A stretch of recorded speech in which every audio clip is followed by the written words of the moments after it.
In today's video, I'm going to be sharing 3 powerful steps to help you remain unbothered in 2025.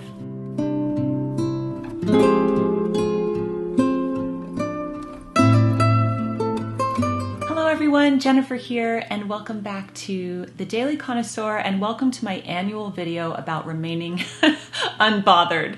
These videos seem to resonate with people, and I love doing them because I love reading your comments and just knowing that we can get through difficult times together.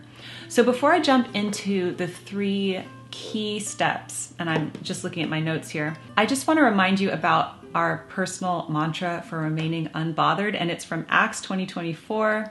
None of these things move me. None of these things move me. So whatever it is you're going through. Now, just as a side note, if you're going through something really horrible and traumatic and everything, of course you're going to be moved. And this isn't what that means. It doesn't mean have no emotion or don't feel negative feelings or anything like that. But what I mean by sharing this is to inspire you that these things are not going to take you down, okay? So I still encourage you to feel all your feelings. Don't suppress things, but just know that you will rise above them, okay? So let's start off with the first tip. And these are all new kind of revelations for me that I've been implementing in my own life as well. And so the first step to remaining unbothered in 2025 is to zoom out and detach. Okay, what do I mean by zooming out? Well, usually when something challenging happens, right, we dive right in. So if there's any drama, conflict, rejection, anything, and we're talking about all different types of scenarios. Like, let's say you're fired from your job, or someone breaks up with you, or a friendship ends, or just a chapter ends in your life, right? Usually we dive in, we get immersed, we get bogged down, we get pulled to the bottom. It's ugly. You know what I mean? So we want to avoid that. And the way that I do that is by zooming out. A technique that I have for zooming out is this, the movie theater analogy. So we've all had the experience of going to a movie theater, and you will be immersed in the film for even like an hour, right? You're in the film, you're so into it, you don't see anything around you. And then someone in the audience will make a noise, like they'll sneeze, or they'll open up a candy bar or something that pulls you out of the film. And suddenly you realize you are in the audience watching the film. You're not in the film. And maybe some of the tension goes out of your body if you realize this. So then you kind of detach from the film a little bit, right? That's why movie theaters say silence your phones. They want people to have an immersive experience. So when a trial or a test happens for you, it's really good to employ the movie theater strategy and zoom out, pull yourself out of the situation and realize that you are observing it, okay? That you have the power to observe it and to decide what's going to happen here and how you're going to interpret this. So the first thing that I do when I zoom out is realize that this is a test. All right, so let's say you're a grown adult now and you think you're out of school. Well, you are not out of school, okay? We are constantly having lessons and tests. And whenever something happens that is distressing or upsets us, the first thing I do now is I zoom out and I realize, this is a test. And when you were in school, let's say your teacher gave you a math test. He put the math test on your table, right? You didn't scream and run out of the classroom and freak out and leave the school, right? You sat down and you took the test. And it's like that expression that people say, the only way out is through. Okay, so this is what is happening. So as soon as something happens like that, and usually these things happen unexpectedly, like you did not see them coming, right?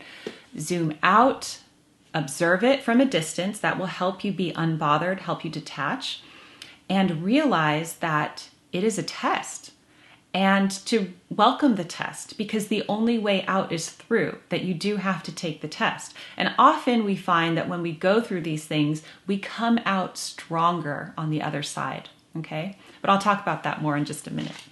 So the second key to remaining unbothered is, after you've zoomed out after you have realized that it's a test, tip number 2 is to find the pearl in the oyster. Okay, what do I mean by that? Well, first let me read to you the definition of what a pearl is, because this is so deep and symbolic. Okay, so pearls are created when an irritant enters into the mollusk shell in an oyster or a mussel, okay? So the mollusk receives an irritant inside of it, and then it creates or secretes nacre to coat the irritant. And nacre is mother of pearl. It's a hard, lustrous substance. Okay, so initially an irritant enters the oyster. And what does it do with it? It turns it into something beautiful. Okay, now I truly believe this, that everything works out for our greater good, that we're blessed no matter what, okay? And there is, that scripture, God works all things for good to those who love him and are called according to his purpose. And I truly believe that. The thing to do once you zoom out, once you realize it's a test and you begin to take the test, is to try to find that pearl. Why is this happening? Why is this chapter of my life ending? Okay, and it might not be apparent. In fact, oftentimes it's not. So for me, and I've shared my stories a lot online, with my career and everything like that. In the moment, I don't see why certain things are happening, but years later, I see why they happened. And this has happened for every major trial in my life, and even the minor ones. It's like sometimes you're thinking, I really don't see why this is happening. I don't see what good can come from this, but something good is going to come from it. And I think that if you're open to that and you have that kind of Pollyanna positive attitude about it, it helps you get through the trial better. It helps you remain unbothered. Because I think a lot of times we catastrophize, when we jump into the drama in an unconscious way, and we can't see the good that's going to come out of it. But even just knowing that something good is going to come out of it will help you. And the final key to this 3-step process that is going to help you remain unbothered in 2025 is to take the high road and think of your future and take steps toward that. Okay, so I have this unusual quality to me, and I'd like to know if you have this too. But when negative things happen to me, I really like to focus on how I'm going to overcome it and be better, how I'm going to be successful from it. A good example of this is that I was down with pneumonia for 3 weeks over Christmas, and the whole time I was plotting my comeback.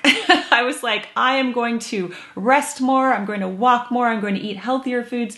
You know what I mean? So transmuting all the negativity there into something positive for the future, something that I can look forward to. This happened with my books way back when I was getting rejections for my books. I was like, okay, this is not an issue. I'm going to do X, Y, Z. I'm going to be successful with it. And I don't need that way. I have a new way, and it works. So whatever's happening for you, like let's say you get dumped in a romantic relationship, someone leaves you. Of course, it's okay to feel all the feelings and to wallow in sadness for a time, but it is also good to have an action plan of how you're going to come out of it, And maybe you want to start focusing on things you love a bit more and working on yourself and the things that you have neglected over the years, and to get excited about that. And so that distraction of focusing on the positive of where you're going to go in your life is such a good way to help you remain unbothered. Because I think the feelings of despair, like this is the end, it doesn't get worse than this, those feelings help you stay stuck in that kind of lower energy. But when you take the high road, you don't get involved in the drama, you zoom out, you look for the pearl, and you decide to focus on your future. There's something so magnetic about that, something so empowering about that. And I wrote down a quote from Matshona Diliweo, and I have shared this before on the channel because I love rose quotes. And it says, "A rose does not answer its enemies with words, but with beauty."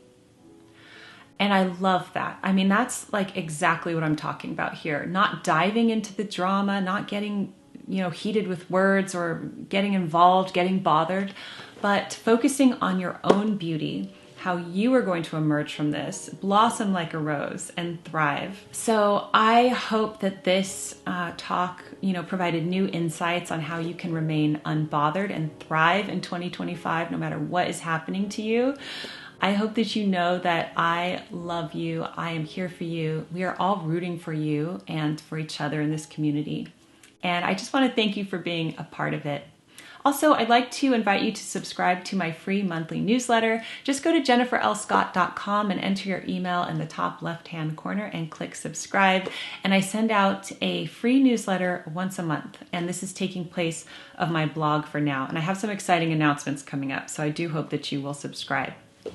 All right, everyone, take care, keep calm, remain classy, and unbothered. And I'll see you in the next video. Goodbye.